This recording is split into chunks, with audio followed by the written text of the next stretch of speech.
The Task Force on Declassification of Federal Secrets will come to order. Welcome, everyone. I request unanimous consent that Mr. Biggs of Arizona, Mr. Perry of Pennsylvania, Mr. Ogles of Tennessee, and Mr. Moskowitz of Florida are permitted to participate in this hearing for the purpose of questions. Without objection, so ordered. Without objection, the chair may declare a recess at any time. I now recognize myself for the purpose of making an opening statement. Good afternoon, esteemed colleagues, distinguished guests, and fellow Americans watching today. We stand at a pivotal moment, a juncture where history demands our unflinching attention and our unwavering commitment to the truth.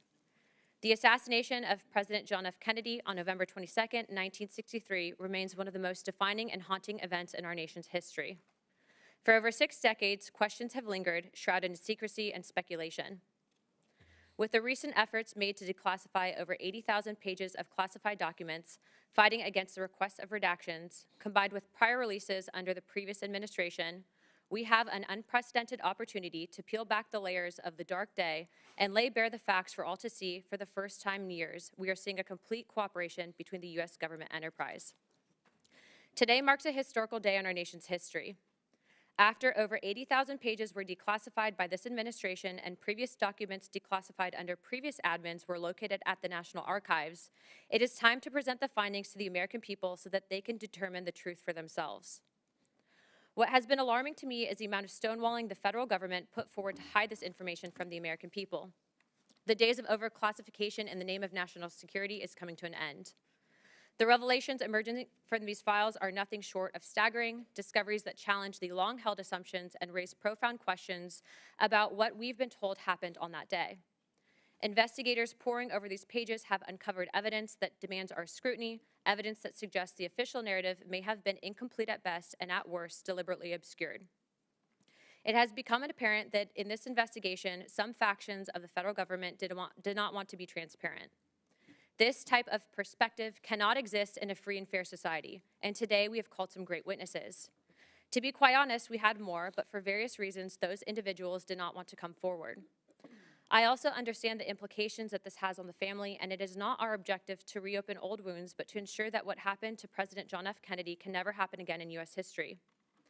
That can only be done if the truth is known to the American people and the facts are able to speak for themselves. The courage of those who are here today, experts in their fields, underscores the gravity of this moment. Their testimony will help us piece together a puzzle that has been fragmented for too long. Let me be clear. There are sincere concerns and discrepancies regarding the Warren Commission pushing forward a narrative without all the facts and, according to testimony of various witnesses, omitting evidence.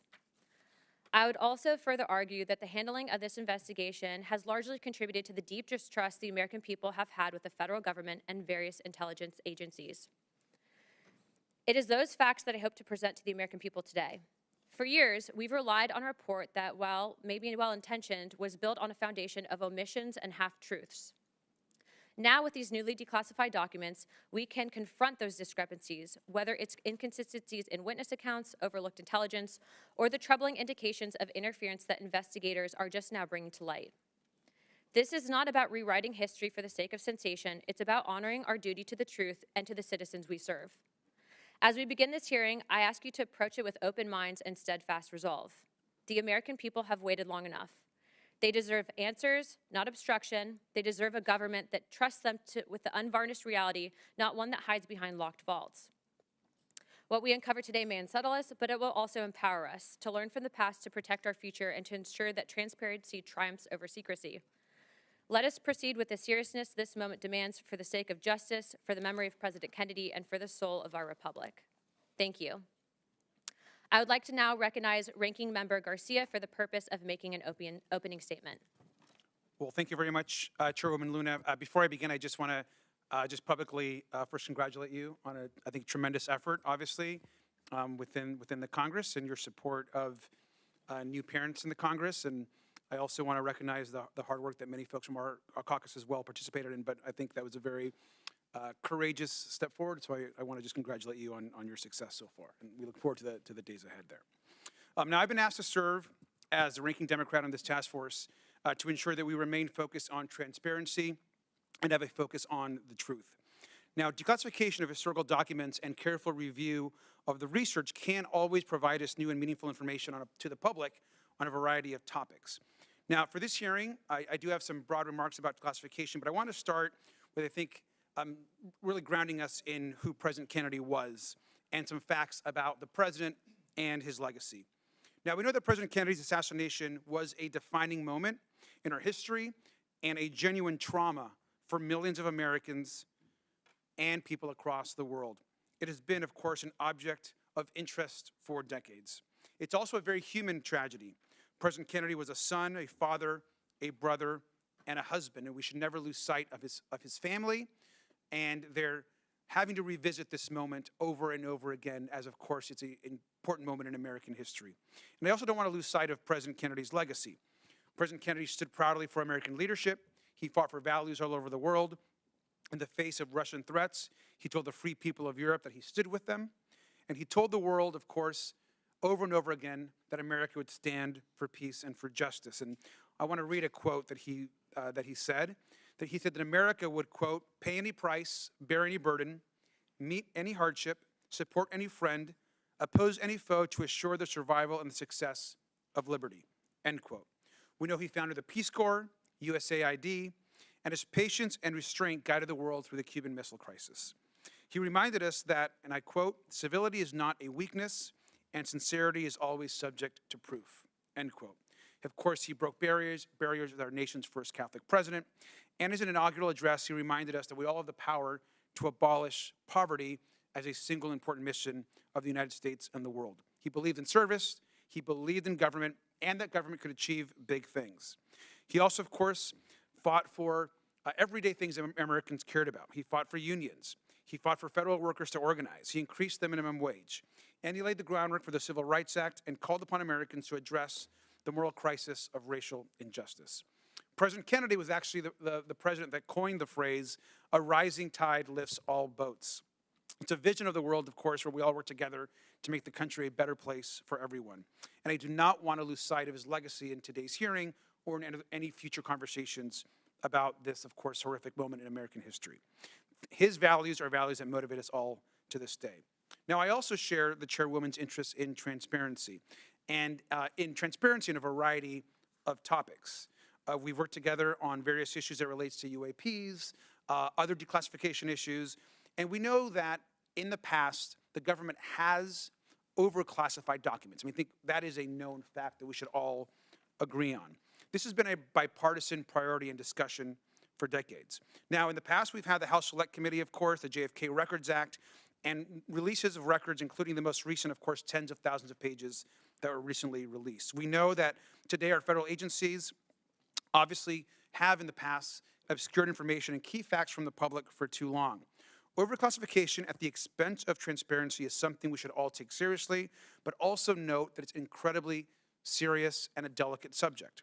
Now, the CIA and the FBI, to be clear, particularly from this period of time in history, were deeply flawed institutions.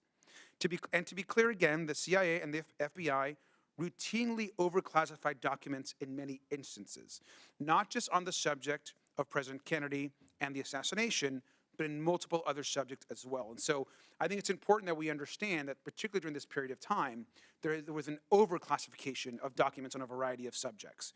So it's of course responsible that we stick to facts, that we don't speculate, but certainly also allow new information to come into this hearing and for the public. It's important that we recognize that this process and safeguards do exist for a reason, and I hope our witnesses today will focus their testimony on information which is grounded in facts, in truth, and they can provide this task force with more information. I hope that we have an informative and respectful hearing, and I yield back. Thank you, Chairwoman. Thank you, Mr. Garcia. Thank you, Mr. Garcia. Our witnesses today are Mr. Oliver Stone. Mr. Stone is an Academy Award-winning director and has directed more than 20 feature films, including JFK in 1991. Mr. James Deugenio. Mr. Deugenio is a researcher and expert on the assassination of former President Kennedy. He's an accomplished author and has written numerous books regarding the assassination of President Kennedy. Mr. Jefferson Morley. Mr. Morley is a researcher and expert on the assassination of former President Kennedy. He is currently the editor of JFK Facts. and Mr. John Davidson. Mr. Davidson is Senior Counsel and Director of Litigation at the Electronic Privacy Information Center, where he works on a number of issues pertaining to data privacy and protection. Pursuant to Committee on Oversight and Government Reform Rule 9G, the witnesses will please stand and raise their right hand.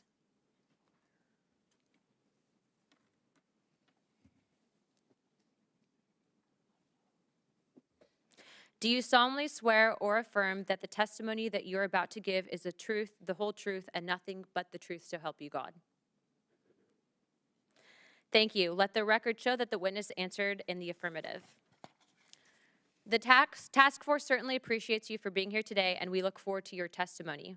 Let me remind the witnesses that we have read your written statements, and they will appear in full in the hearing record. Please limit your oral statements to 6 minutes. As a reminder, please press the button on the microphone in front of you so that it is on and the members can hear you. When you begin to speak, the light in front of you will turn green. After 5 minutes, light will turn yellow, and after 6 minutes, you'll get gavelled. I now recognize Mr. Morley to give an opening statement. Thank you to all the task force, the House Task Force on Declassification. It's an honor to testify before you. It's a solemn responsibility to report on the disturbing new revelations that have emerged from the newest JFK files. And it is a grave matter to assert that CIA officers were culpable or complicit in the death of a president. So I want fact checkers to have all the evidence that I'm used to support my testimony today. I speak with the benefit of 3 decades of reporting on the JFK story. My first article on the role of the CIA in the events that led to the assassination was published in the Washington Post 30 years ago this week. As I pursued this story, I practiced the tried and true techniques that I learned at the Post. Knock on doors, get 2 sources, follow the money, start with the cover-up and proceed to the crime, and always ask the question, what did they know, and when did they know it? I did not start with a conspiracy theory, and I did not go looking for a smoking gun. I started with an open mind and looked for a fact pattern. As I interviewed and reported and researched on this story and the role of the CIA, I consistently avoided judgment on who was responsible, individually or institutionally. My research and reporting simply didn't give me a clear answer to the question, who killed JFK? What was clear over time is a new fact pattern. In the spring of 2023, the CIA fully declassified for the first time its pre-assassination file on Lee Harvey Oswald, the accused assassin who denied killing the president and was killed himself in police custody before he could defend himself. I have a copy here of the CIA's pre-assassination file on Lee Harvey Oswald, and I'm submitting it for the record. The declassified Oswald file runs to, and fact checkers can confirm this, 198 pages. In the fall of 1963, in November of 1963, this file was held in the office of James Angleton, counterintelligence chief at CIA headquarters in Langley, Virginia, not 5 miles from the White House where President Kennedy lived and worked. To be sure, the declassified Oswald file is not a smoking gun. I showed it to journalists whose judgment I trust, and they shrugged. They said this is evidence of incompetence. CYA, they said, cover your ass. I didn't quite believe that, but I couldn't prove them wrong until March 18th. That was the day that the National Archives began posting long secret JFK assassination records that had been withheld from public view for decades. I started by looking at 9 declassified documents about Mr. Angleton. He was the man who compiled the Oswald file. And when I came to a long secret transcript of Angleton's testimony to the House Select Committee on Assassinations in 1978, My reservations about passing judgment on the responsibility vanished. One newly declassified passage showed that Angleton had lied under oath about his surveillance of Oswald's correspondence while he lived in the Soviet Union from 1959 to 1962. And that, for me, was a tipping point. The transcript, which the CIA withheld from public view for half a century, confirmed a disturbing fact. James Angleton is the third senior CIA officer known to have lied under oath about what they knew about the alleged assassin Oswald before JFK was killed. The first was Deputy Director Richard Helms. He lied to the Warren Commission in May 1964 when he said under oath the CIA had only, quote, minimal information about Oswald before JFK was killed.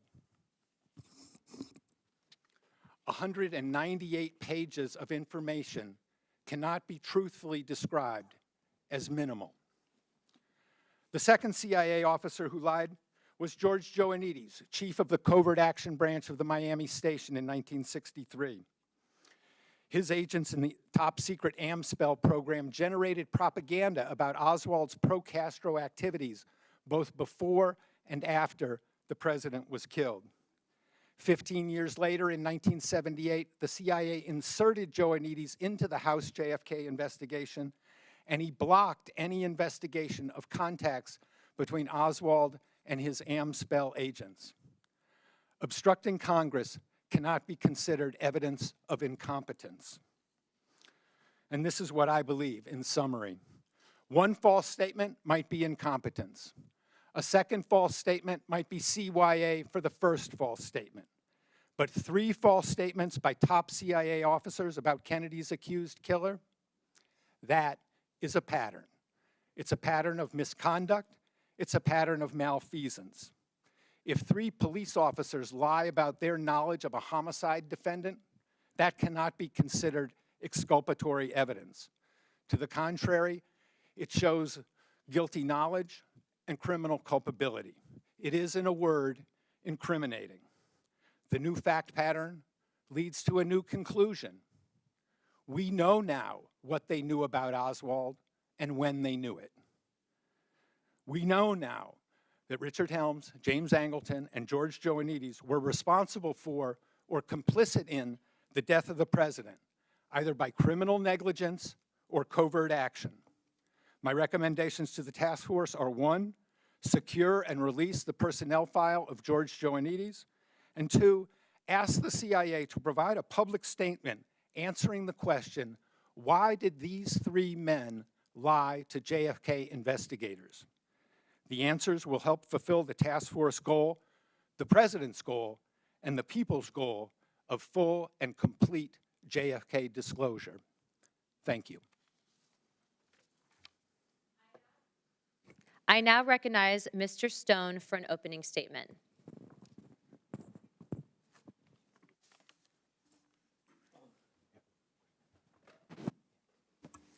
Thank you, Chairman Luna, Chairwoman.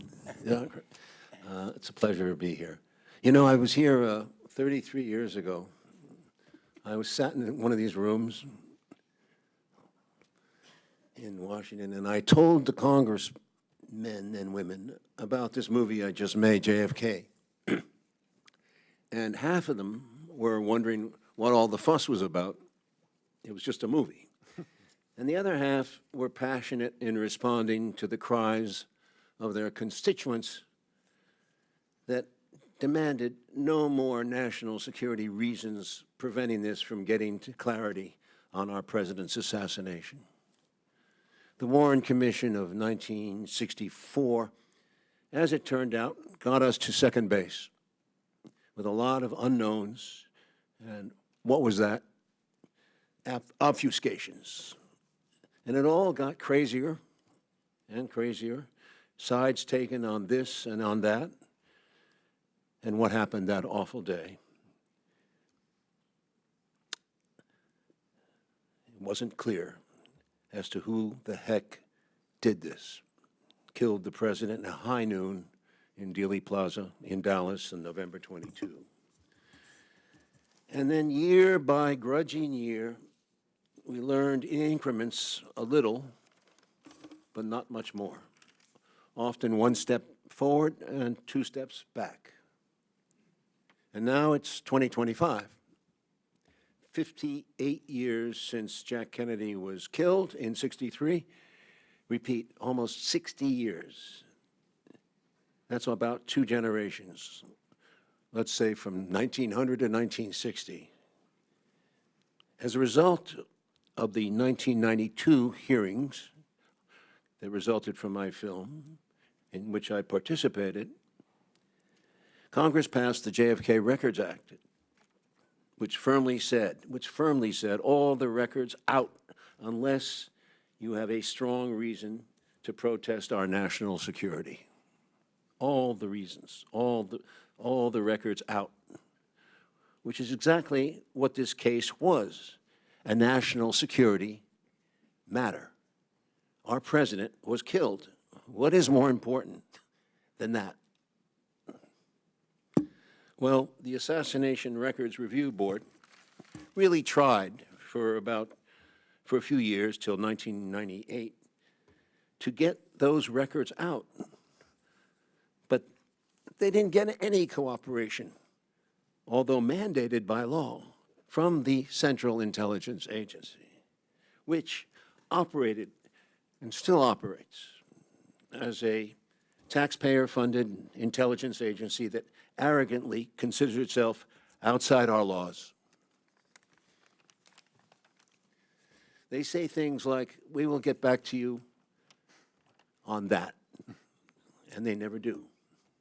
Or they give me a day and I'll come up with a reason why this matter is a national security matter, et cetera, et cetera. Nothing of importance has been revealed by the CIA in all these years, although we know from other records that there's a illegal criminal activities in every facet of our foreign policy in practically every country on earth. Just to begin, Cuba, Vietnam, Indonesia, Egypt, South America, the Middle East. We could write a whole separate history of our country from the viewpoint of the countries, yet we do not know and are not allowed to know anything about the CIA's true history of the United States, which is almost, I believe, the real story.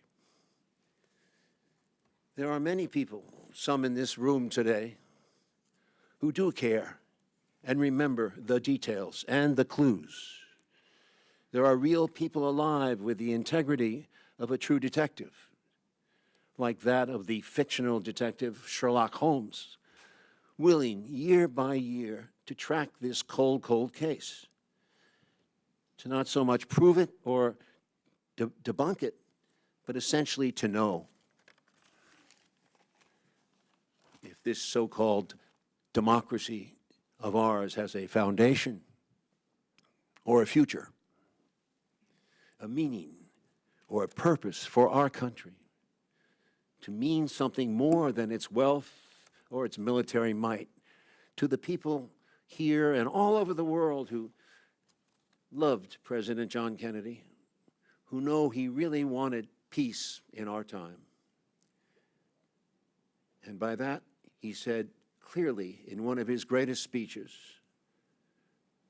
not a Pax Americana enforced by American weapons of war, but a genuine peace. A peace he described so beautifully that we could all share in because we all live on this planet. We all breathe the same air. We all cherish our children's futures, and we are all mortal. Can we return to a world where we can trust our government to level with us, the people for which this government exists?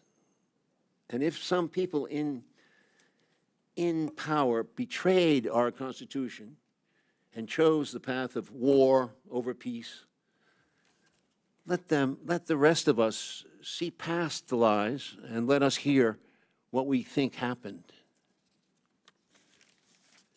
And with that knowledge, let us forgive, but not forget the transgressions, and let us praise the representatives, Democrat and Republican, who believe with the vast majority of the American people that the truth is the greatest treasure a Socratic soul can attain in this lifetime. I ask the committee to reopen what the Warren Commission failed miserably to complete. I ask you in good faith, outside all political considerations, to reinvestigate the assassination of this President Kennedy from the scene of the crime to the courtroom, which never happened, but which means the chain of custody on the rifle, the bullets, the fingerprints, the autopsy that defies belief, and that if it were a murder, we'd have given to the poorest man dying in a gutter. Let us reinvestigate the fingerprints of intelligence all over Lee Harvey Oswald from 1959 to 1960, his violent death in 1963. And most importantly, this CIA, whose muddy footprints are all over this case, a true interrogation. James Angleton, before he died, who was one of the original members of the CIA, was talking about Dulles and Helms and the others, what he called the Grand Masters. And he's a Catholic. Angleton was a Catholic, in search perhaps of repentance before his death. He did say, quote, if you were in a room with them, you were in a room full of people that you had to believe would deservedly end up in hell. I guess I will see them soon. This is our democracy. This is our presidency. It belongs to us. Treat us with respect. Thank you. Thank you, Mr. Stone. I now recognize Mr. Deugenio for an opening statement. Thank you, and thanks for having this hearing. I think it's an important subject, and I spent about 32 years on it. Sir, please turn on your microphone. Thank you. Do I have to hit this? Yes, sir. Is The that big better? red button. Okay, good. Why are we here? Why are we dealing with a subject that occurred over 60 years ago? Well, the JFK case is one that simply will not go away, no matter how much the MSM tries to minimize it or make it disappear. 65% of the public does not buy the Warren Commission verdict of Oswald as the lone assassin. But even more startling, and this is very important, I think it speaks to the point that Mr. Garcia was talking about. Over 90% of the public believes that something monumental happened after the Kennedy assassination, that the United States went from a country that was bathed in triumph and optimism after World War II to one that was now covered with cynicism and skepticism. All right, so as you can see, me, Oliver, and Jeff are not alone in those feelings. All right. Now, what's the immediate reason why we're here today is, well, according to a congressional statute, we should not be here. And I'm sure you're aware of this, because the JFK Records Collection Act said that in October of 2017, everything on the Kennedy case should be declassified, no matter what. And President Trump actually talked about this about a week and a half before it was supposed to be done. And he said he was looking forward to doing this. And by the way, if you know the statute, he was the only one who could stop it from happening. So on the day this was supposed to occur, he was visited by some higher-ups in the intel community. And under their, I believe, unwise advice, he reversed what he had said. He did declassify some documents, but not all. But before anybody jumps on me, I don't want to say that this is a partisan issue, because President Biden was pretty much the same thing, all right? And some would say, like my friend Andrew Eiler here, that he might have been even worse on this subject. Now, during the last presidential campaign, candidate Trump was reminded of this reversal. It was not by the MSM, of course. It was by two independent broadcasters, Joe Rogan and Andrew Napolitano.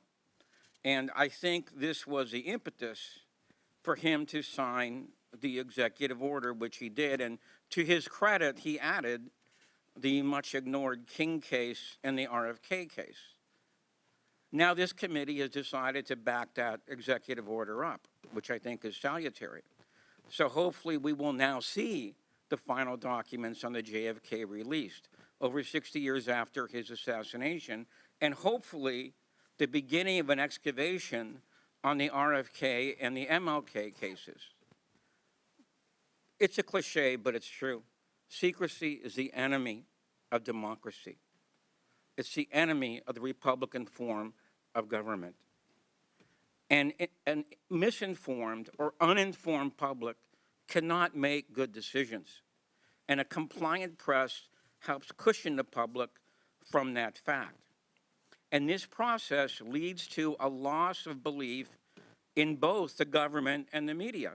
And you can examine every poll out there, okay, and they'll tell you that. When President Kennedy took office, 75% of the public believed in what the government was saying. By the 90s, it was down to 19%, all right? The biggest year drop was the year the Warren Commission was issued, all right? Now, from the beginning, the FBI and the CIA, as these two gentlemen have mentioned, have refused to divulge all the information they have had about the murder of President Kennedy. And I want a popular example, which I'm sure everybody here is familiar with. I'm sure you're all familiar, because it actually made it into the MSM, about the Schlesinger memo. This was the memo written by Arthur Schlesinger at JFK's request to do a top-down reorganization of the CIA, because he believed that he was deceived and lied to about the Bay of Pigs invasion. All right? Now, I'm sure you also know that that was censored. About two of the most important pages were censored by the CIA, okay? These dealt with a very important subject, which is the control of the State Department by the Central Intelligence Agency. That many of these State Department employees overseas are not really State Department employees. They are really CIA guys undercover. And Schlesinger cited the Paris office, all right, which is very important, because these guys are trying to overthrow de Gaulle at the time, and JFK gets on the phone with the ambassador and says, look, I don't know what these guys are doing half the time. Okay, so I don't even know if we're involved with this covertly or not. All right, and he was trying, and Schlesinger's memo was trying to get control of that.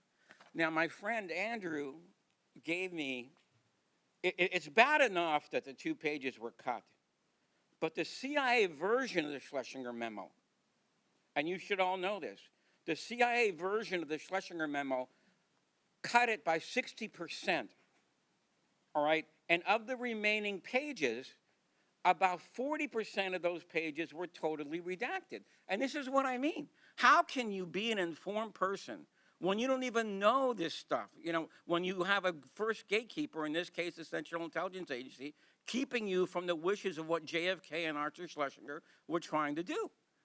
All right? All right. Now, any attorney, which I'm sure we have some here, and any investigator will tell you that you cannot conduct a full investigation unless you have the whole case file. Well, here we are in 2025, still looking for the end of that case file, you know, on the JFK case. Now, let me relate in closing 2 episodes from the last attempt of getting all these documents out there. This is which I'm sure you're familiar with, the ARB, the Assassination Records and Review Board, which my friend here said lasted from 1994 to 1998. When the board had its first meeting with the CIA, they flashed a memo on the wall, and they said, we're going to declassify this unless you have a humdinger of an excuse, all right? And the CIA liaison said, well, I don't have anything right now, but give me a couple minutes and I'll think of something. This is what these guys have gotten away with. This is what they're used to. Now, when the FBI came in for their first meeting, the review board did the same thing. You know, unless you give us a great excuse, we're going to declassify this document. The CIA liaison came in the FBI liaison came in with a lawyer. The FBI liaison was so shocked, he turned to the lawyer and said, can they really do that? And the lawyer said, yes, they can. All right? So this is the kind of arrogance that you're going to be dealing with. All right? So I really hope that people will learn from the past, learn from these experiences. You got a difficult road ahead of yourselves, and I congratulate you on trying to change things. The FBI and the CIA should not have the last word on JFK's murder. You should. Thank you, sir. I'd like to now recognize Mr. Davidson for an opening statement. Chairwoman Luna, Ranking Member Garcia, and members of the task force, thank you for the opportunity to testify today about the privacy, transparency, and accountability issues raised by the recent release of documents from the President Kennedy assassination records collection. My name is John Davison, and I am the Director of Litigation and Senior Counsel at the Electronic Privacy Information Center, or EPIC. EPIC is an independent nonprofit research organization established in 1994 to protect privacy, freedom of expression, and democratic values in the information age. As this task force knows well, the assassination of President Kennedy was an event of surpassing historical and political significance, one that has engendered more than 60 years of investigation, analysis, and debate. Today's hearing highlights the critical role that open government laws, and in particular the JFK Records Act, have played in informing that discourse. As the Supreme Court has written, open government laws are one of the key mechanisms for holding the governors accountable to the governed. With that in mind, Congress has rightly established a robust array of public disclosure requirements for federal entities, including the Freedom of Information Act, the Federal Advisory Committee Act, and the JFK Records Act. Having spent decades to secure the transparency of government records, EPIC firmly supports the objectives of the JFK Records Act and the fulfillment of its disclosure mandate. But given that many federal records contain sensitive personal information, Congress has also made it clear that government transparency must be balanced with the protection of privacy. Disclosing personal information is inherently invasive and can expose individuals to a broad spectrum of secondary harms, including identity theft, fraud, reputational harm, psychological harm, stalking, harassment, doxing, and vigilantism. Accordingly, the FOIA, the FACA, and the JFK Records Act all establish that the disclosure of records is not required to the extent that such dissemination would constitute an unwarranted invasion of personal privacy. Together with the Privacy Act, these provisions ensure in principle that the federal government only disseminates personal information to the extent that the public interest in disclosure outweighs the privacy interest of the individual to whom the information pertains. To fulfill this dual mandate of transparency and privacy protection, federal agencies consistently conduct a detailed review of documents prior to release, redacting personal information, or sometimes withholding records in full, where disclosure would cause unwarranted privacy harm. For example, when processing FOIA requests, the National Archives is ordinarily careful to withhold records about a living individual that, if released, would cause a clearly unwarranted invasion of personal privacy. In the past, NARA has also conducted extensive reviews of documents subject to the JFK Records Act to identify and request the withholding of any Social Security numbers or financial information of living persons. By all appearances, these procedures and safeguards were completely bypassed in last month's hurried release of 60,000 pages from the JFK Records collection, which led to the public disclosure of Social Security numbers and other private information of more than 400 former congressional staffers and other former officials, some of them still living. This shocking violation of privacy has compounded a national trauma and distracted from Congress's stated goal of informing the public through the JFK Records Act.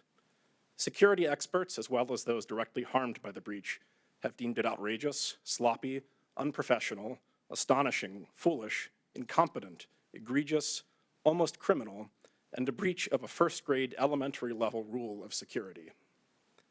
NARA has reportedly begun to reach out to individuals affected by the breach, and the White House has promised free credit monitoring services and new Social Security numbers to those affected. But these steps are too little, too late. The bell can't be unrung. There are several lessons to draw from this episode. First, Congress has mandated that agencies take steps to prevent unwarranted invasions of privacy resulting from records disclosures for good reason. This incident illustrates why those procedures must be followed, even when logistically or politically inconvenient. Congress should explore updates to the FOIA, the Privacy Act, and other federal record statutes to ensure that such procedures are both readily enforceable and followed without exception. Second, while prompt disclosure of public records is essential, fire drills that make it impossible to ensure the redaction of sensitive personal information are a threat to privacy and to the public. Although it is difficult to see how any agency could have completed an ongoing review of 60,000 pages within the 24 hours abruptly allotted, this incident serves as a reminder of the need to adequately fund public records offices throughout the federal government to ensure that they can carry out their weighty and growing responsibilities in a timely fashion. Third, this breach, while deeply serious, is a drop in the bucket compared to the wrongful disclosure of personal information now occurring within and between federal agencies. Failing to rein in the ongoing government-wide misuse of systems of records by largely unaccountable actors risks far more dangerous consequences. Thank you for the opportunity to testify today.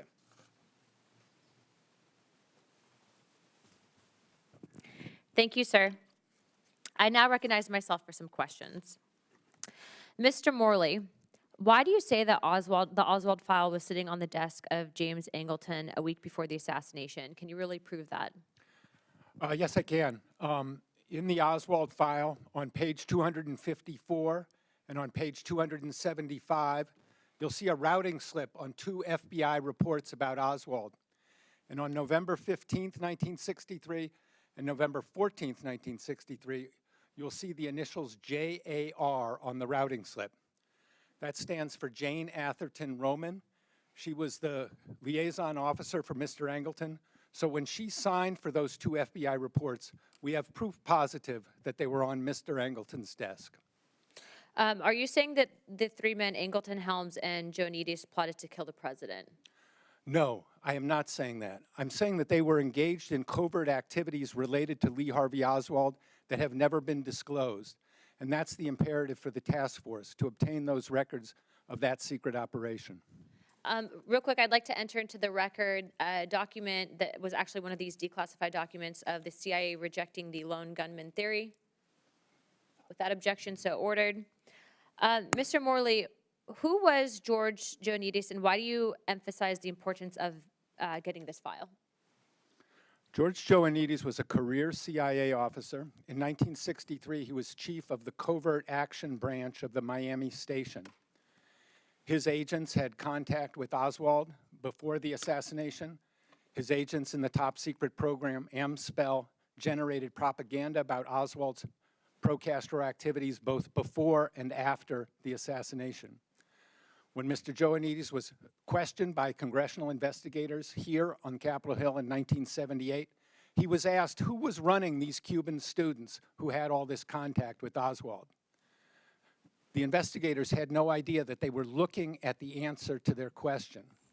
And Mr. Joanides, who had been running that Cuban student group, told congressional investigators, "I don't know.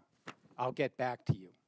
That was obstruction of Congress. That was an obstruction of an investigation of the president's assassination. His records have never been fully released by the Central Intelligence Agency, and they obviously should be.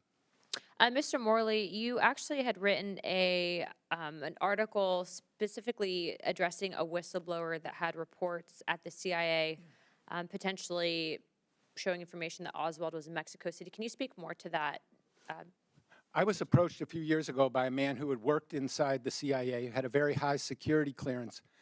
And in 2018, he came to me and said he was concerned that there was a JFK assassination document that he had read while he was working at the CIA, and he was afraid that it would never become public.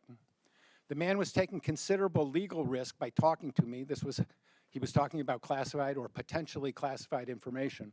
So I published his story last year without his name, which is not something that I usually do. I don't like stories with anonymous sources, but I felt that it was important to get out, and he felt it was important too. I have spoken with him, and he says he is willing to come public and tell his name under his own story with assurances that he will not face legal retaliation. I hope that's something that can be arranged in the near future. Thank you. Mr. Stone, if you could for a moment, you had mentioned earlier about some anomalies in the autopsy. Would you be able to speak to that? I have about 1:19 left.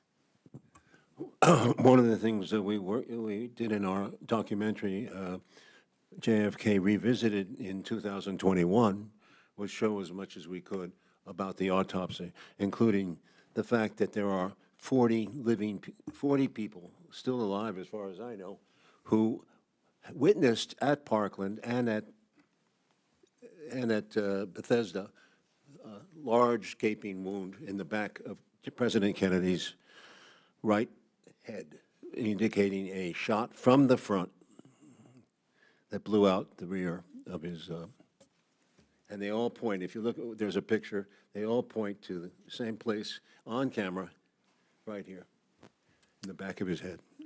That's one very disturbing point. Additionally, there's a lot of inconsistencies in what was seen and done. The tracking of the bullet, the concept of a magic bullet, which deserves a lot of deserves your re-examination. And I think Jim is more expert in this than I. If I can point to him, he's my researcher. Well, thank you. I'm sure that will be in the next line of questioning. I'd like to now recognize Mr. Garcia for 5 minutes. Thank you, Madam Chair. Thank you again to our witnesses for all of your testimony. Just want to run through a few questions that might bring some clarity on some of the opening statements. And I do want to just recognize also and restate the concerns that we should all have about overclassification over the last few decades, especially when it came to the CIA and the FBI. Mr. Morley, I know you didn't say this explicitly in your testimony. I just want to clarify. I think it's good for the record. Now, we know that your research, of course, is very focused on what the U.S. government knew about Lee Harvey Oswald. I think you made that also very clear. You believe Lee Harvey Oswald fired the shots who killed President Kennedy. Is that correct, sir? He was not solely responsible for the president's... The microphone. No, I don't believe that President Lee Harvey Oswald shot President Kennedy. I don't think the evidence supports that. You don't think the evidence supports that he fired the shots?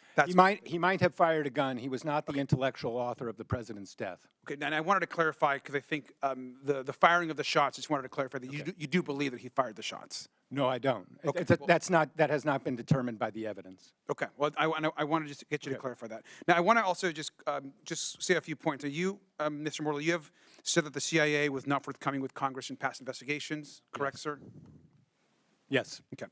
I know you have said that you also, you have said that CIA counterintelligence was also either new information or could have been responsible in some sort of broader plot. Is that correct, sir? Correct. Okay. But you have said, I think, just to correct what you said, you have said, though, that there is no direct evidence as of today that the CIA committed the assassination. Is that correct? I would say that the fact pattern that has emerged in last month shows culpability or complicity in the president's death. But no direct evidence. Is that correct, sir? We have very direct evidence of the CIA's surveillance of Oswald. No, I'm not asking about that. I agree with you, sir. I mean direct evidence that the CIA is connected to the assassination. All of these events connect the CIA to the assassination. And I understand that, sir. I'm just telling you my interpretation of what's been presented is that I have not seen direct evidence. I'm not saying, by the way, that that the CIA or the FBI haven't been involved in a variety of covering up information in the past. We know that to be true, but I just want to make sure that I'm very clear that I have not seen direct evidence yet. Okay. Thank you. I want to just recognize again, the overclassification issue is an issue, and I appreciate that clarification. I also think it's important that we're very clear with the public that we shouldn't be no one should be defending the CIA or the FBI, particularly from this period of time. I think they were involved in very questionable practices, not just on this issue, but on a variety of issues, so I understand that. I want to also just note that we should follow, of course, the facts wherever they go. Mr. Morley, in the run-up to this hearing, I know that there was some public reporting about this video that has been referenced. It's never before seen video of the shooting. That video itself is not a secret. I mean, JFK researchers have known about this video for a few years. Is that correct? For decades, yes. Okay. And the film is not definitive about Oswald's whereabouts at the time of the incident. No, it is not. Okay, and it's not regarded as overly important by serious JFK researchers. Would you agree with that? Correct. Okay. And it has never been a factor in major analysis in the causes of JFK's assassination. Is that also correct? Not in mine and not in any of the researchers I work with. Okay, thank you. And I think it's important to clarify that because I think there's a lot of speculation and Yes. interest in the video, but I think we should be very clear about what the video actually is. Also, I know as it relates to the rollout of the JFK files, it also included a lot of, I think, personal information. And Mr. Davidson, I just want to turn to you for a minute. One of my concerns, of course, has been that a lot of personal information was actually released and has actually caused harm to certain folks. Can you just kind of speak to some of the concerns about the way that was released? That would be helpful. Sure.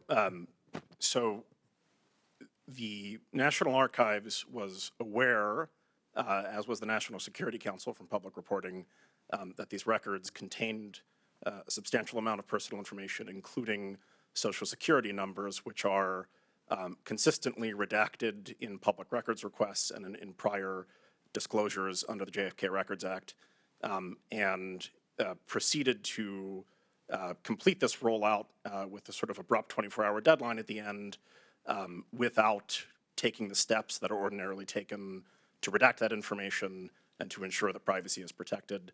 And as I indicated in my initial statement, there's a whole host of harms that can come from that. Obviously, it's deeply inconvenient for your Social Security number to be published. It is, the White House has said they will issue new Social Security numbers, but there's a lot of harm that can happen in the meantime. And updating that information for an individual is tremendously complicated. Thank you. My time is concluded. So I just want to add to that point that as we declassify and work with the archives and others, we've got to make sure that people's personal information, of course, isn't being used in a way that's negative and can dox their family. So thank you. Agreed. Thank you, Mr. Garcia. And I will now recognize myself for 5 minutes. First of all, I want to say thank you to all of our witnesses who are here today. I also believe I want to say that the American people deserve transparency, not just on JFK files, MLK, Epstein list, all the things. I also want to say I'm grateful to President Trump for keeping good on his promise for transparency. This is a man who literally also took a bullet for his country. And I agree with you, Mr. Stone, on your testimony and your opening statement. Giving our country, giving our democracy meaning and a purpose for a nation. And that, to me, personally means getting to the bottom of the truth, getting the truth out of whatever three-letter agency is hiding information, whether it's from Congress, whether it's from the American people. But sunshine literally is the best medicine. And we've just seen over the last few years, regardless of your politics, but we saw 51 intelligence leaders sign a letter saying the Hunter Biden laptop was fake. Turns out that was a cover-up. We saw a presidential candidate and Donald Trump spied on by the political opposition. We saw Biden's health care, his health. The previous administration lied to the American people about the president's health. They called his falling down cheap fakes. We saw the origins of COVID covered up by a government. We saw documents after documents, hidden from the American people. Donald Trump was treated differently when they found documents at Mar-a-Lago versus the way Joe Biden was treated when they found documents in his garage. The government tried to cover it up, tried to cover from him. We were lied to about drones just in the last few months. And so when we talk about this, the deep state, not only was it around during JFK's assassination, but it's here today. It is right before our eyes. And they are doing this in real time with regards to the Epstein list, which the government still has not released today, and the American people deserve to know who rich and powerful is on that list and who the government is covering up for. So for decades, we've seen this happen, and I'll get to a few questions. Mr. Morley, I want to start with you first. You said, according to your testimony, in asking, what did the CIA know and when did they know it? What do you think that is? What is the answer to that question? I want to preface my remarks by saying I'm a liberal Democrat, and I don't shy away from that. That's part of my reporting, and that's part of my reputation for straight shooting. What did the CIA know about Lee Harvey Oswald, and when did they know it? A whole lot. 198 pages worth of information were on the CIA's desk when President Kennedy left for Dallas. So that foundational fact should guide us in understanding what happened. So who do you think fired the shot? I don't know. You don't know, but you don't believe it was Lee Harvey Oswald. Oswald was not reporting? the intellectual author of Kennedy's death, even if he fired a gun that day. Who do you think was the intellectual author of Kennedy's death? Kennedy's enemies high in his own government is as specific as I can be based on the available evidence. Probably CIA and Pentagon. How long had the CIA been surveying Lee Harvey Oswald before the assassination attempt? 4 years. 4 years. And what are some of the highlights of the CIA's pre-assassination file on Lee Harvey Oswald? They started reading his mail on November 9th, 1959, and they intercepted a number of letters between him and his mother. Those letters were forwarded to James Angleton in the summer of 1962. In the summer of 1963, Oswald attempted to infiltrate the CIA's favorite Cubans in New Orleans. He was arrested. The FBI sent reports on Oswald's arrest to Angleton's staff. They knew that he had attempted to infiltrate a CIA-funded group, that he had been arrested.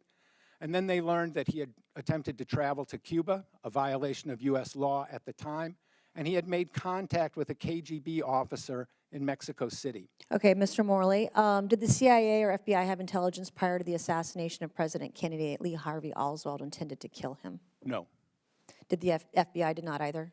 no. No one did. And then how do we, Mr. Davidson, how do we make sure the government is more transparent with Congress? You have 20 seconds. Good luck. I think in general, the most important thing is to provide the resources to agencies to process public records requests or requests from Congress so that this information can actually be reviewed and disclosed in a timely fashion, whether you are concerned about the truth of the statements that you raised at the top of your presentation, or if perhaps you want to understand more about the Trump administration's hateful campaign against trans individuals.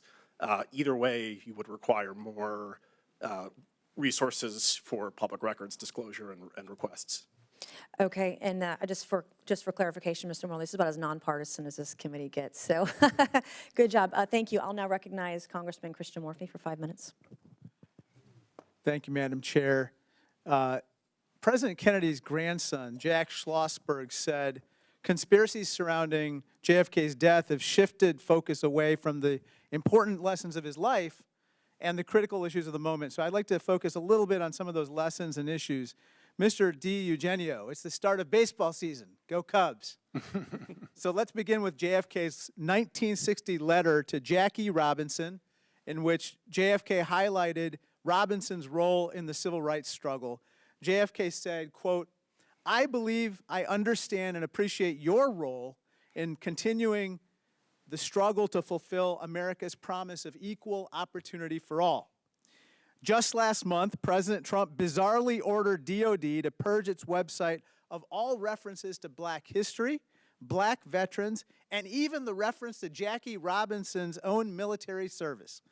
In response, Mr. Deugenio, you posted that what Trump did was, quote, really sick. That's what you said, and that's what you believe, right, sir? Yes? Did I say that? Yeah, you did. And Okay, I'm sorry. I don't recall saying that. Okay, maybe I did, maybe I didn't. Okay.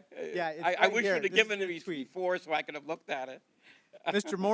Mr. Morley, you said that JFK, quote, took great risks on behalf of all Americans in resisting the forces of militarism and racism. Yes. Donald Trump, on the other hand, recently eliminated, believe it or not, the prohibition on federal contractors using or maintaining racially segregated facilities. JFK would have rejected what Trump recently did, correct? You know, I was invited here to talk about the JFK files, and I don't want to make a partisan political issue of it. Like I said, I'm a liberal Democrat, and if in general I had to choose between a conservative Republican like Donald Trump and a liberal Democrat like JFK, I would choose JFK. Well, let me talk about USAID for a second, because that was something that JFK actually established. Sir, recently, USAID is now being shuttered. Again, that is something that is a very important part of his legacy, and that's something that he would have opposed, obviously, correct?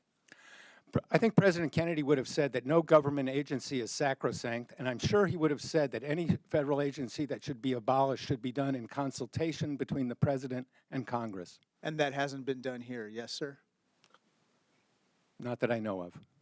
Let me turn to another topic. Mr. Stone, some of your films, such as Platoon and Born on the 4th of July, were inspired by your own military experiences in the Army when you deployed to Vietnam in the 60s, right? That's correct. We have this picture here of you in Vietnam. Thank you. I thank you deeply for your service. We actually found a picture of you in Vietnam, and you were awarded the Bronze Star for Valor, correct? That's correct. You've written that your Bronze Star was because of your actions during a, quote, mean little ambush, which had cost you a lieutenant, a sergeant, and even your scout dog, correct? I'm sorry, I didn't hear that. What was he saying? He said, did it cost you a lieutenant and your scout dog, the ambush? No, that's another incident, sir. That was later on in another infantry unit. That was the reason that led to my Bronze Star. Bronze Star came in August of that year. This wound occurred in October of '67. Can I ask you about that? It's ambushes like this where sometimes people are waiting opportunistically to fire upon you, but sometimes they have some type of information that allows them to lie in wait for a surprise attack. And part of that information could be your whereabouts or the timing of your arrival, correct? You're talking about friendly fire or fragging? Is this what you're Ambush from the enemy. ambushed, to be ambushed by your own man, your own troops? Is that what you're saying? Ambushed by the enemy, the adversary. The adversary. Okay. Well, I'm a little confused, but I just want to make the point that yes, there was a tremendous amount of friendly fire casualties in Vietnam, and there's in any war, I believe. In my experience, 10% doesn't even describe it. I think it's closer to 15 or 20% in terms of friendly fire deaths and wounds. Yeah, Mr. Stone, we'd like to thank you for your service to this country. You are a Thank war you. hero. You have a Bronze Star and a Purple Heart, and I think Thank this you. committee reflects that. Thank you. The chair would like to now recognize Mr. Burchett. Thank you, Chair Lady. For over 50 years, the assassination of President Kennedy has been shrouded in secrecy and corruption. The American people have been lied to repeatedly by this federal government. President Trump's executive orders declassified the critical documents, I think is a step in the right direction. But Congress must ensure that the bureaucrats in Washington, D.C. don't get away with what they've done, and they don't get in the way of transparency. Mr. Stone, I know you've talked about chain of custody, and I'd like to hear your thoughts on some of the NBC videos. And I know that since you've already talked about your service to our great country from 67 to 68, you were twice wounded in action. You received a Bronze Star, a Purple Heart, an Air Medal, and the Combat Infantry Badge. And we salute you for your service, sir. Today is the 80th anniversary of the invasion of Okinawa, and that's an island my dad was on. And he told me, he said the Purple Heart was one medal he was glad he never got. Mr. Stone, I'm going to ask for the indulgence of the chair lady and the members if I could just yield my time to you and you to discuss anything you would like to pertaining to this subject and to ask any of the other men up here on the dais with you any questions you would like. Well, I'd like to point out that in our film, JFK Revisited 2021, which is an important, I hope members of the committee have a chance to look at it, because it is a follow-up to the original film, and it's a documentary made with Mr. Deugenio as a writer, in which we take the evidence from the AARB and we examine as much of it as we can. Included in that is the concept of chain of custody. We interviewed Henry Lee, who is one of the country's leading, what would you call him? He's the leading criminalist in America. Okay, a criminalist, whatever that. Okay, he was saying to us repeatedly, and he's on camera, a chain of custody has to go from the scene of the crime to the courtroom. Otherwise, it doesn't. You cannot bring the charge on Oswald or anybody. Well, that doesn't exist in this case. We went through this in the documentary. The rifle itself is not the one that is described in the film. It was shown of a man, a detective walking out with a rifle in his arms raised. That rifle does not resemble the one that was bought by Oswald out of the Chicago, supposedly bought by Oswald. Hidell was his name. The one held up was a Mauser, and the one he allegedly shot him with was a Mannlicher Italian carbine, I believe. The difference is that the one in evidence is longer. It's about 4 inches longer. It has a sling to it, and it has a screw in the butt of the rifle, which I consulted with some rifle experts, and they said Oswald could not have done that by himself. All right, so those are the differences between the one that the Warren Commission says Oswald actually purchased versus the one that they put into evidence. No rifle and no bullets, I said. Now, the bullets is even more ridiculous. As you know, there's been a long amount of controversy about the CE-399, the magic, so-called magic bullet, which came out apparently undamaged after wounding 7 or 8 wounds. We don't have a chain of custody proving that those bullets were ever used. So those are not, they do not match the ones at the 6th floor that were pictured. And that's the bullet that was found on the gurney, correct, beside one of the bodies? Yes, except we don't know which gurney it was found on, okay? And then if you go to the chain of custody from, well, let me use this as an example. According to the evidence, all right, that bullet was turned over to the FBI at 9:20 that night. Okay, well, here's the problem. Frazier, who was the FBI ballistics expert, had the bullet at 7:35. How on earth can you have a bullet that hasn't been delivered into the White House? Because that's where the exchange took place. So that's one of the big problems. And I could go on for 2 hours on what's wrong with CE-399 as a piece of evidence. I don't think any district attorney in the United States would even try and submit CE-399 because it would blow up in your face. Concerning the medical that he mentioned, in the House Select Committee volumes, Volume 7, page 37, you will see a quote saying that the witnesses at Bethesda did not see this blown out back of the skull, which the witnesses at Parkland Hospital saw, which is strongly indicative of a shot from the front, all right? Well, this is what happened.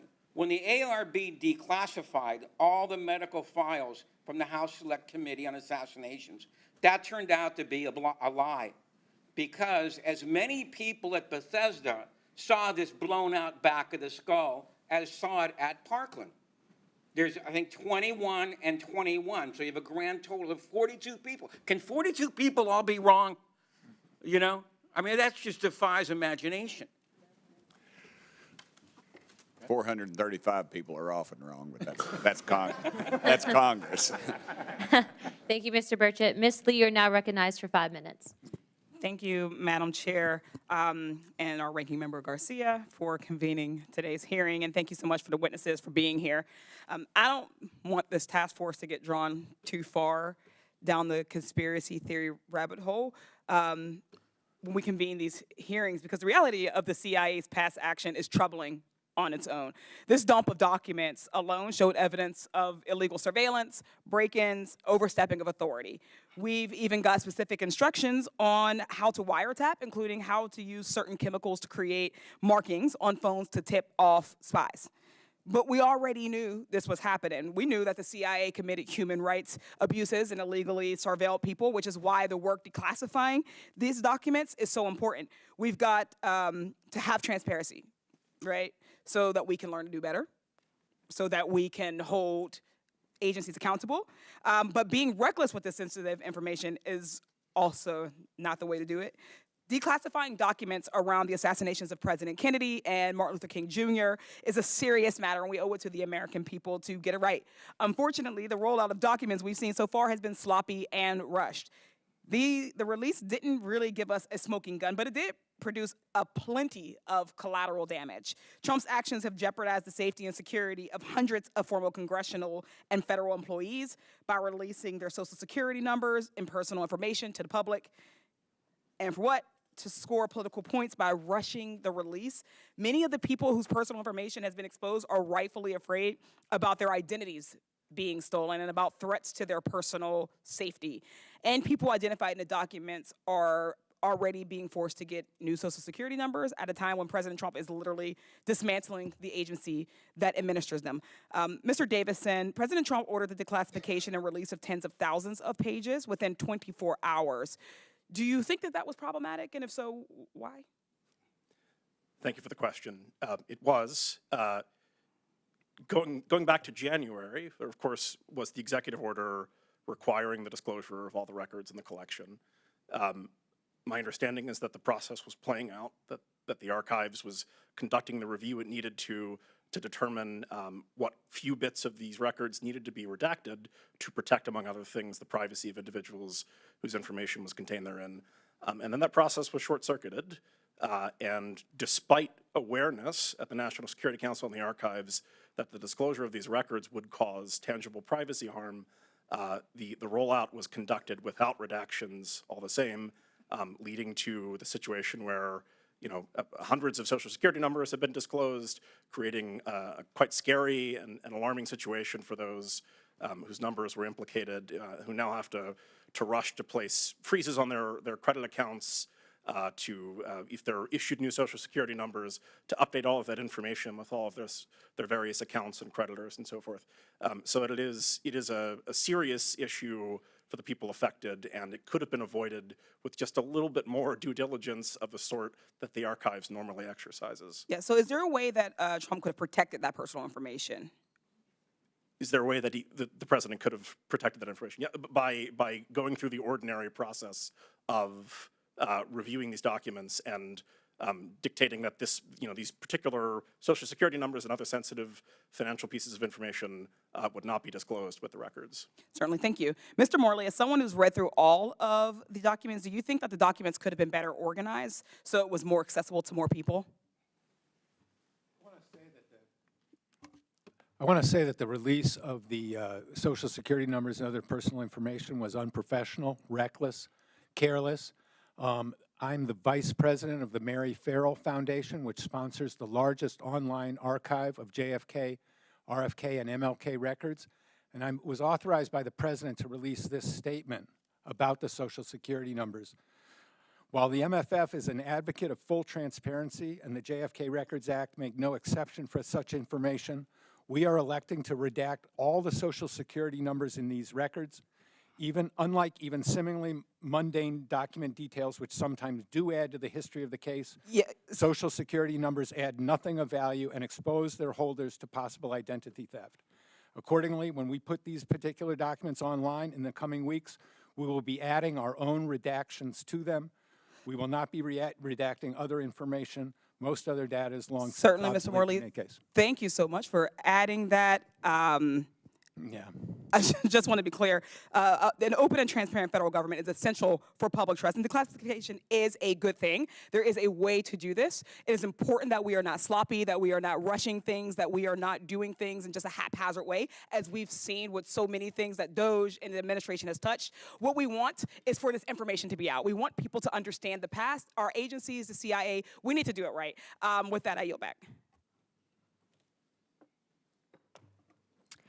Thank you very much. Without further ado, I'd like to recognize Ms. Boebert for 5 minutes. Thank you, Madam Chair. Thank you to our witnesses for being here today. Hopefully we can stay on topic for the rest of this hearing. We seem to be wrapping up pretty close here. Mr. Stone, you wrote a book accusing LBJ of being involved in the killing of President Kennedy. Do these most recent releases confirm or negate your initial charge? Being involved in the assassination of President Kennedy. No, I didn't. In the film, if you look closely, there's no such statements. No, I didn't. If you Yes, look sir. closely at the film, there's no, it accuses the President Johnson Okay. of being part of a complicit in a cover-up of the case, but not in the assassination itself, which I don't know. What do you think that he was complicit with? Yes, sir, I'll get to you. The cover-up, well, how about, for starters, appointing Alan Dulles, the head of the CIA, who was fired by Kennedy, to the commission itself, to the Warren Commission, and he goes to almost every meeting, and he's pretty much in charge of the Warren Commission from the beginning. Alan Dulles, that's part of the evidence that points to President Johnson's either incompetence or involvement. Mr. Morley, I think you had something to add on that. I think you're confusing Mr. Oliver I Stone may with have Mr. I may Roger have Stone. misstated it, yeah. Who? Sorry. It's Roger Stone who implicated LBJ in the assassination of the president. It's not my Is friend that what all the Oliver Stone. whispers were there? I may have Okay. misinterpreted that, and I apologize for that. But there seems to be some alluding of, like you said, incompetence or some sort of involvement there on the back end. And so sorry, I'm going to move on. Mr. Morley, I would like to talk more about the CE 399 and this file. I want the American people to know what's in there, that what was recently released, how that lines up to this, and how we could get more clarity there. I'm not familiar with the number that you mentioned. Mr. D. Are you talking about Commission Exhibit 399? Yeah. Okay. I yield my time to Without Jim. laughing. All right. I have more questions for you too, All right. Mr. Okay. Morley. The Commission Exhibit 399 has a very wild trajectory, which I think any person familiar with ballistics, would question in the first place. Then the second place is it has a very, very dubious chain of custody. All right, from it was first captured at Parkland Hospital. Tomlinson and Wright, who worked there, turned it over to the Secret Service. Then the Secret Service turned it over to the FBI. Any investigator would want to interview Mr. Wright because he was the security guy who turned over the bullet to the Secret Service.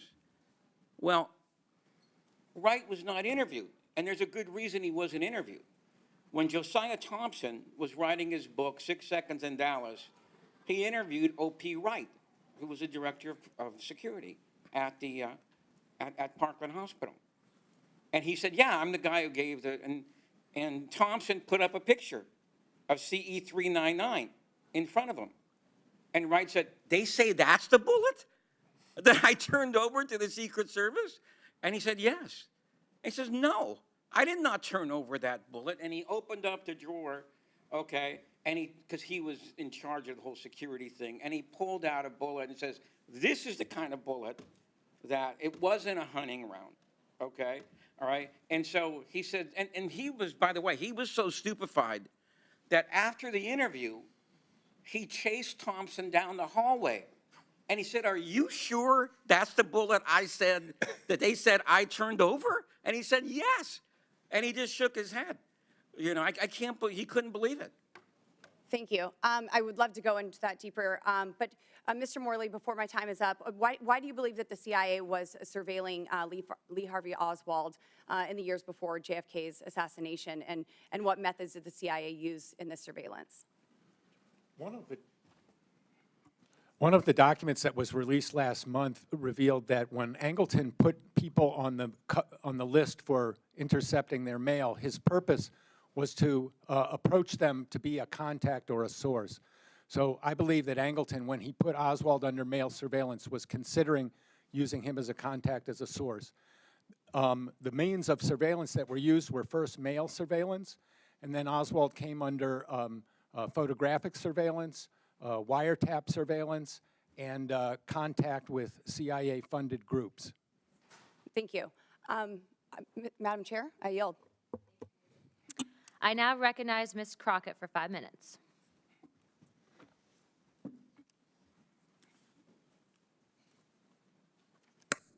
Thank you so much. There often isn't too much agreement when it comes specifically to Congress, let alone to this particular committee. And I will tell you that y'all have given me all the feels as someone who had an opportunity to practice law. So when you start talking about things such as chain of custody, these are the things that I used to challenge all the time as a defense attorney. And the reason that I had to make sure that I was here and specifically on today is because on November 22nd, 1963, Texas 30th Congressional District, the district that I represent, became the site of one of the most tragic events in American political history. After being struck by the bullets of an assassin, Lee Harvey Oswald, President Kennedy was rushed to Parkland Hospital, where hardworking physicians from the UT Southwestern Medical Center worked tirelessly to resuscitate him. During the 48 hours between the moment President Kennedy was shot to the moment when Oswald was pronounced dead, Texas 30th Congressional District became the temporary seat of the U.S. government, the temporary seat of the Texas government, the site of the 35th president's death, and the center of the world's attention. While I value government accountability and transparency like most of my colleagues, nearly all the previously classified JFK assassination files are now public and show no evidence of a CIA conspiracy. But what I find funny about this hearing is that the Republicans are here relitigating whether CIA agents lied 60 years ago, but aren't doing anything about the CIA director lying to Congress just 6 days ago. We should be having a hearing on the fact that the unqualified Secretary of Defense and other senior Trump officials were carelessly discussing classified military plans over an unsecure Signal group chat. And instead of providing oversight over the administration's handling of classified information, the Republicans have spent a week trying to convince the American people that the military plans were not classified. So instead of giving a platform to conspiracy theories, and let me be clear, there are holes. I don't want y'all to think that I don't think that there are holes. But when we're looking back, we need to look back so that we can look forward and hopefully do better. So that is why I am bringing us to present day. It might be helpful if we walk everyone through the classification and declassification process, since the Republicans have decided to do it this way. Federal law defines classified information as, quote, information or material requiring a specific degree of protection against unauthorized disclosure for reasons of national security. Federal law also defines disclosure as, quote, communicating, providing, transmitting, transferring, conveying, publishing, or otherwise making available. Congress has long enacted classified information laws that forbid the disclosure of classified information. Separately, Executive Order 13526 puts in place a uniform system for classifying and declassifying national security information. According to the executive order, classified information includes the following, quote, military plans, weapons, systems, or operations, intelligence activities, including covert actions, intelligence sources or methods, and foreign relations or foreign activities of the United States, including confidential sources. Under the, quote, general responsibilities provision of the executive order, quote, heads of agencies shall shall ensure the agency record system are designed and maintained to optimize the appropriate sharing and safeguarding of classified information and help facilitate its declassification, not to mention that it's also illegal under federal law to destroy classified documents and information. So this administration is breaking law by discussing classified information over unsecured channels and breaking the law by destroying the evidence of the conversations. We wouldn't be able to have today's hearing if the CIA destroyed the records associated with the assassination of President Kennedy. So, Mr. Morley, wouldn't it be impossible for you to accurately report on the JFK assassination if the CIA and FBI deleted all documents like the Trump administration officials plan to do in the Signal group chat? The CIA destroyed a lot of records related to President Kennedy's assassination. Again, I didn't come here to engage in a debate about partisan politics. I think everybody agrees about the JFK files. And I want to endorse Mr. Davidson's call for full funding of public records offices in the government. I understand. And Mr. Stone, wouldn't it be nearly impossible to produce a film if there was not a legitimate record of these events taking place?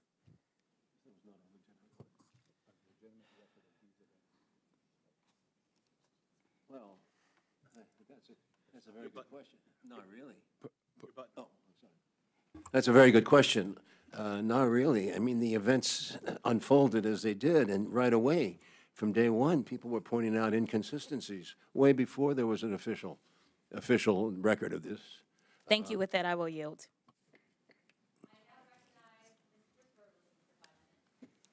Mr. Morley, Mr. Stone, Mr.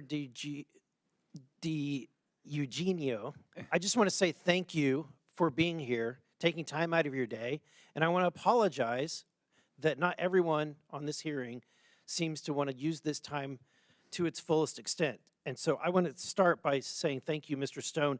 Shortly after your film's release, the United States Congress passed the JFK Assassination Records Collection Act of 1992, and you did something that I don't know that I've done in my career. It passed unanimously. I want to give you an opportunity to talk about how it felt and the impact of having a movie that not only has spurred multiple hearings of Congress, but unanimously passed a bill through Congress. Sir, I was at the time, I was told that by many people who were involved, and they were very happy and thought that this was a great public duty. I didn't feel that way. I felt like I was being skewered the whole time in the media. And many people volunteered, important people volunteered negative impressions that were not based, I don't think, on reality. That the people didn't bother to see the film, for example, and were saying that he's got Lyndon Johnson and all that involved and blah, blah, blah. And he's got 55 people, different agencies involved. I mean, this is nonsense. Well, I just want to say on behalf of the American people, thank you for what you did, because, thank you. Because of your work, That's we wonderful. now have documents like this one. Madam Chair, I'd like to enter into the record a CIA document that ends in number 10056. Without objection, so ordered. In this document, it describes that, it dispels the narrative that when Oswald visited Mexico City, that he only met with Sylvia Duran. In fact, in this document, he met with a KGB official. Remarkably, the individual by the name of Kostakov was actually a member of KGB and Department 13. Yeah. Because of your work, we now have this kind of evidence. He actually met with a member of the KGB who was part of the Wet Works, the assassination team. I also want to say thank you because of your work, we have another document that I want to enter into the record. This is ends in 10191. Without objection, so ordered. In this document, we have a testimony that an individual named Francisco Tamayo, otherwise known as the El Mexicano, accompanied Lee Harvey Oswald into Mexico City for his meetings in both the Cuban embassy and the Russian embassy. Mr. Stone, I'm shocked that this narrative is only really been something that we've seen only in the last few years. You would think that the Warren report would have reported the fact that Oswald had met with a KGB individual in the Department 13 of, basically the assassination division, and that he was accompanied by an individual known as El Mexicano that later an FBI report indicated that this individual, El Mexicano, was captured in Venezuela for attempting to assassinate another individual. Mr. Morley, I want to ask you about Mr. Angleton. Who is Mr. Angleton? James Angleton was the chief of CIA counterintelligence from 1954 to 1974. In that period, he was one of the most influential men in the CIA, serving under four different directors. And what did he tell the Warren Commission in 1963 and 64? When the Warren Commission came asking Angleton for information about Oswald's visit to Mexico City, Angleton wrote a memo or told his aides that he wanted to, and this is a quote, wait out the commission. He did not cooperate, and like like Richard Helms, they both basically fooled the Warren Commission and deceived them about what they knew about Oswald. And later, we now have, because of the work of Mr. Stone and others, we have Mr. Angleton's testimony that he gave to the Assassination Committee, the House Select Committee on Assassinations. What insights did we gain from that? This document was not fully declassified until March 18th, and in there we learned for the first time that Angleton had lied to the House Select Committee when he testified in October 1978 in an office building about 2 blocks from here. And that was never known before until March 18th that he had done that, and that is one of the most significant revelations to come out of this. People will say, oh, well, there's nothing new here. No, there's something new here. The New York Times, the Washington Post have never reported that that 3 top CIA officials lied to the JFK investigators. Yeah, and the fact that we have 3 CIA officials that lied to Congress for decades, and that it took decades to get documents that should have been released that had very compelling information, and it took 60 years to get that information released, is appalling. And that's why I want to say thank you to all of your work in helping to get this information released. Thank you. I'd like to now recognize Mr. Madam Crane for Chair. 5 minutes. Oh, sorry, unanimous consent without objection so Yeah. ordered. So I have some more documents I want to enter into the record. Here's from the National Archives, a NARA letter dated 2017 that the CIA withheld docs regardless of the JFK Act. Without objection so ordered. Another document from the archives that the Warren Commission did not have original classification authority. Without objection so ordered. And then another document from the archives that the FBI's reasoning for redactions dated 2017 in the NARA letter. Without objection so ordered. I'd like to now recognize Mr. Crane for 5 minutes. Thank you, Ms. Chairwoman. Thank you guys for coming out today. You guys have probably forgot more about the JFK assassination than I'll ever know, so I'm still going to ask you some questions, and I appreciate your, just how dogged you guys have been on this for decades.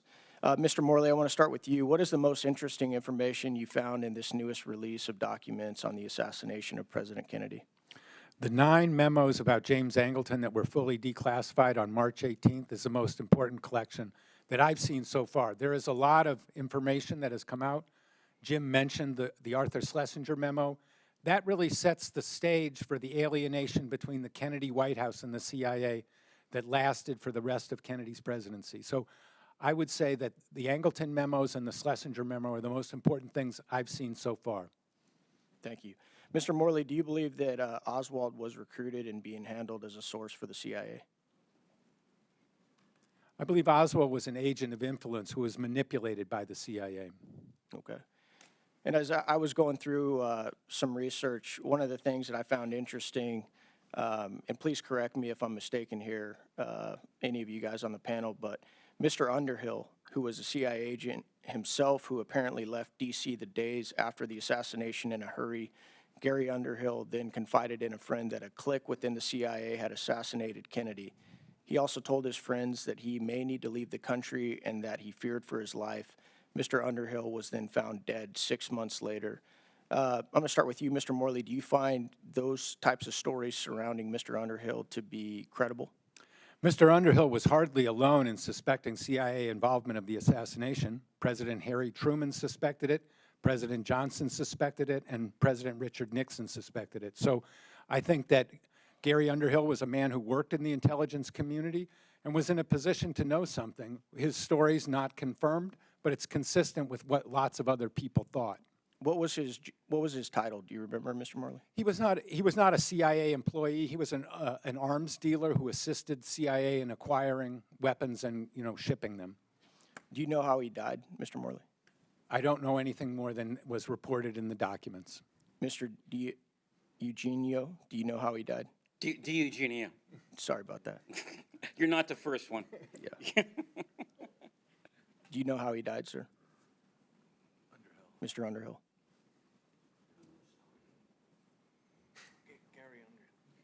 Do you know how he died? Gary Underhill? Yeah.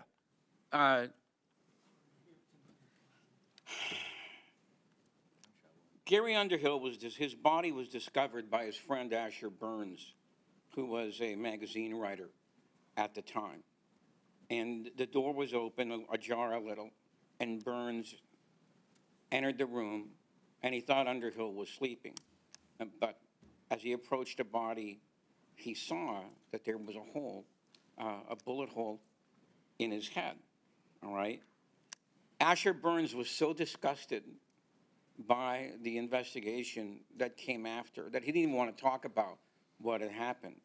But one of the things about the Underhill death is that for him to have taken his own life, the gun was in the wrong hand, okay? All right, so that was one of the most puzzling things, about that particular case. Underhill has been, I believe, very much ignored, by a lot of people, and I'm glad that this memo finally got out there. Thank you, sir. Mr. Morley, are you familiar with Michael Franchese, who is a capo for the Colombo family? I've appeared with him twice on the Piers Morgan show. That's all I know. Okay, thank you. He claims that the mob was involved in this hit since the deal between the Kennedys and the mob was broken after the election. Do you find that to be credible? I think Mr. Franzene's contention that the organized crime role in President Kennedy's assassination is very clear, and he said that it was common knowledge among the crime bosses who he dealt with that their role in the assassination was to eliminate the chief witness, Lee Harvey Oswald. Mr. Franzene said that both times when I was on Piers Morgan with him, and I believe him. Yeah. Thank you.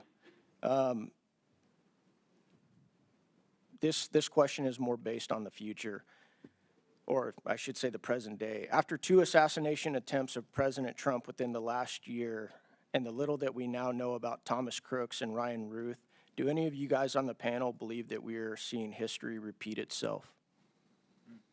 No. Mr. Stone?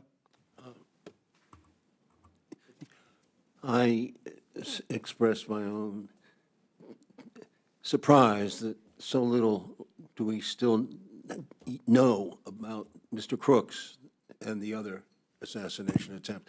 So I would see similarities here. Thank you. I'm out of time. I yield back. Thank you very much. I'd like to now recognize Mr. Gill for 5 minutes. Thank you, Chairwoman Luna. According to Pew Research, trust in the federal government has plummeted from 74% in 1958 to 22% in 2025. That's a trajectory that is utterly unsustainable and in the long term incompatible with democratic self-governance. Unfortunately, a lot of that decline in trust is justified. The JFK assassination the JFK assassination happened over 60 years ago, and we still don't have all of the facts about what happened that day. Mr. Morley, thank you for being here, and thank you for all of your work that you've done on this. Do you believe that the CIA is in compliance with President Trump's executive order to declassify and release the JFK files? No, there are important records that have not been provided, like the personnel file of George Ioannidis. I should also note that as we go through these records, there are still redactions in some of these records. Not a huge amount, but we have not had full compliance either in producing all the records or in redacting or completely releasing all the records that were redacted.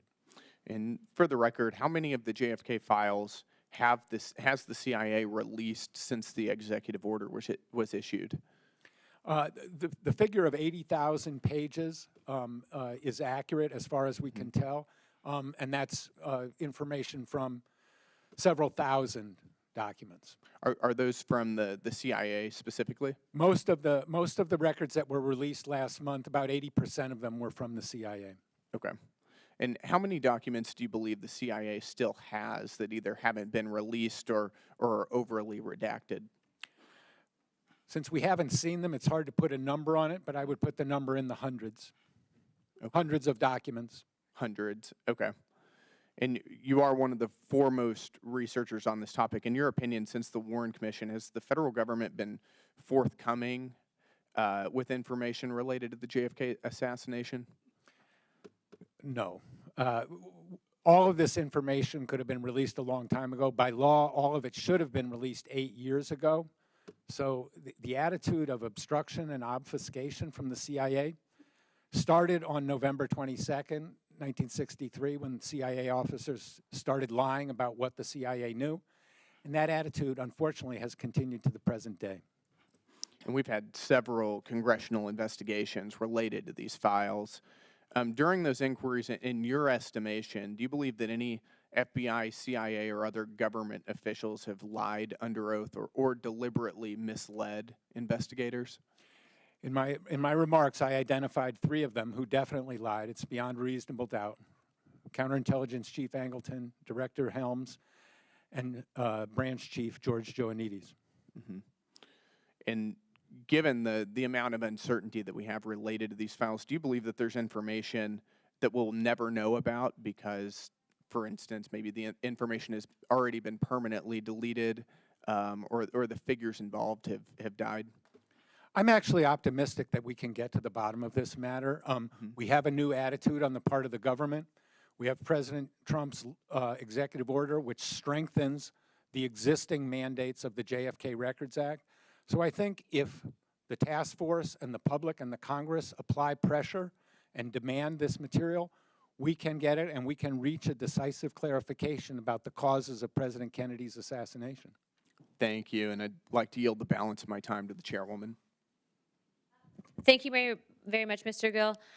Mr. Stone, I'd like to ask you specifically, in talking with you earlier, you mentioned 3 women that were witnesses that had their testimonies omitted by the Warren Commission in regards to seeing Oswald in the book depository. Can you speak to that a little bit, please? Yes, it's a very interesting piece of information that we put into our documentary, JFK Revisited. It came out of the AR. It came out of the ARB, or it came out from... I'm not sure if it... Anyway. It came out in recent years. It came out in recent years around that time. Barry Ernst wrote about it and was interviewed in our film, in which he says that in addition to, there were 3 women on the 4th floor who, during the time of the assassination, they witnessed it from above, and immediately they were headed down to see what was going on at a closer angle. 2 of the women went downstairs quickly.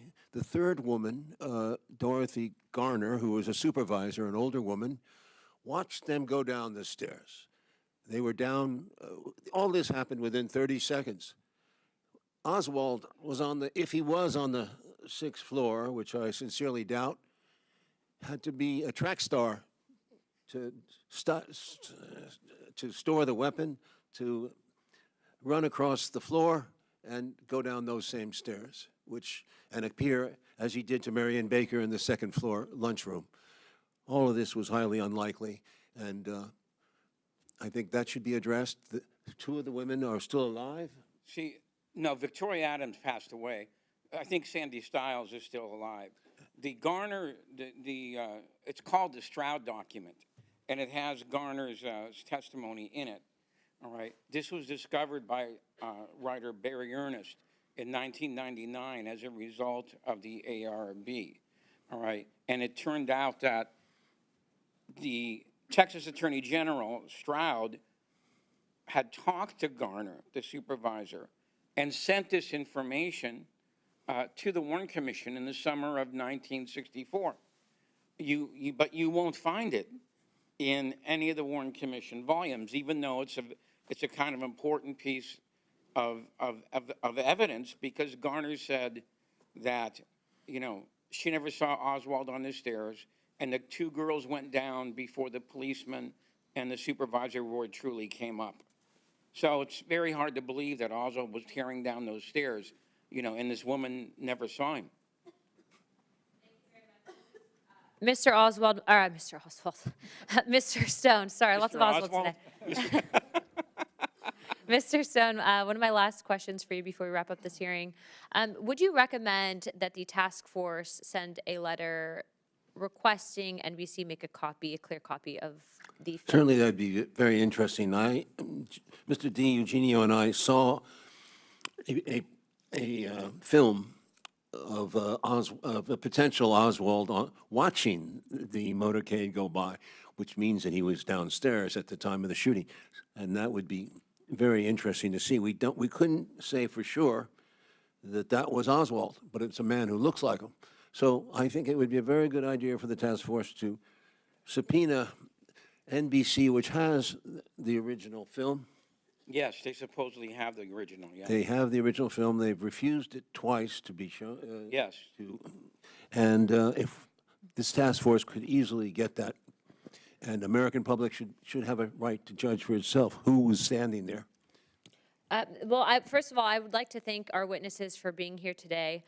There are those in our country who may ask why this task force seeks to pursue the truth underlying the facts surrounding the assassination of President John F. Kennedy in 1963. And the answer to that is the truth. Even the truth delayed and justice, even justice delayed, is always worth attaining.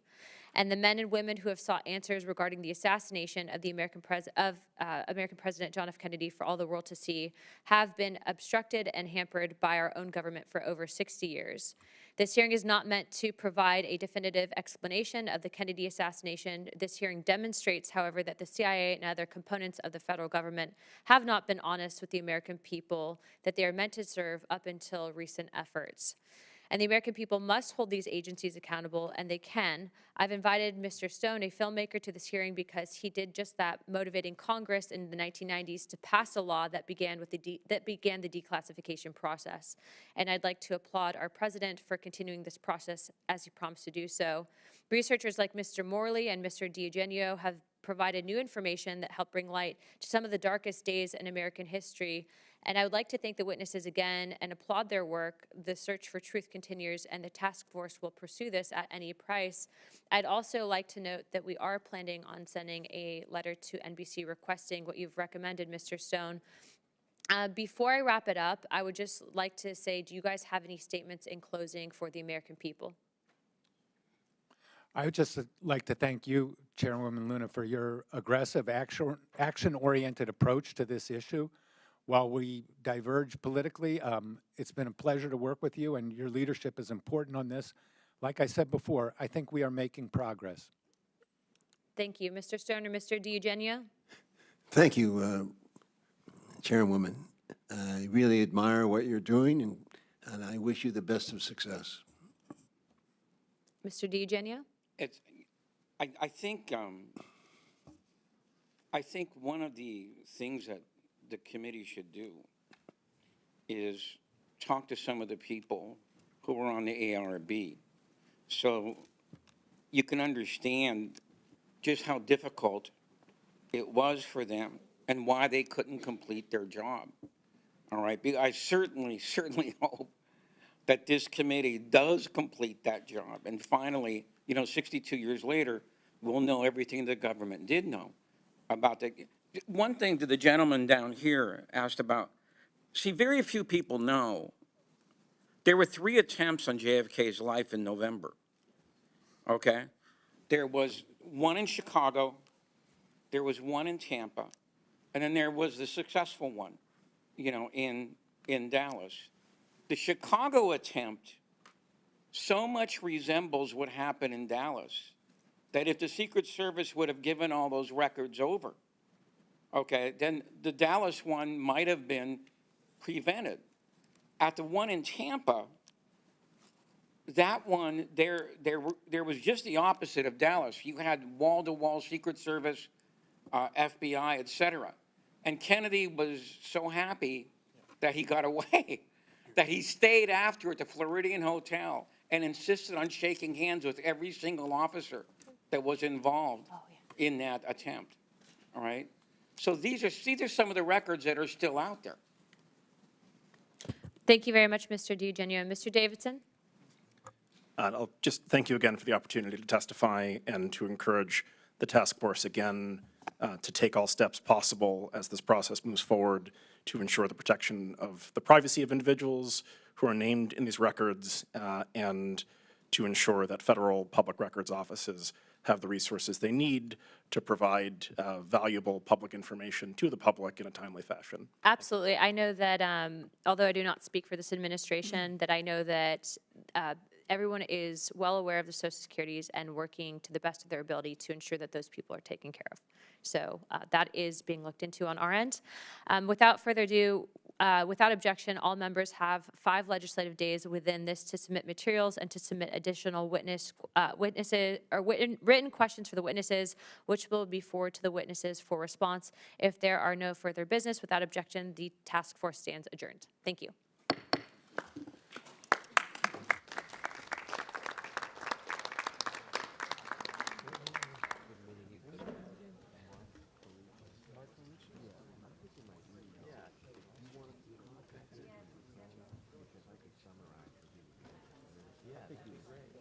If anything ever comes up, reach out.